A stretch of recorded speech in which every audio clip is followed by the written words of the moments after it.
Hello everyone, আপনারা সকলেই জানেন টেক্সট অ্যানিমেশন আমাদের ভিডিওর জন্য কতটা গুরুত্বপূর্ণ। বিশেষ করে আমাদের ডকুমেন্টারি ভিডিওর জন্য টেক্সট অ্যানিমেশনের গুরুত্বর কোনো শেষ নেই।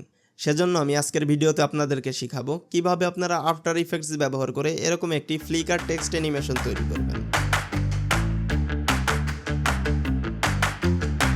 তাই কথা না বাড়িয়ে চলে যাওয়া যাক আফটার ইফেক্টসে।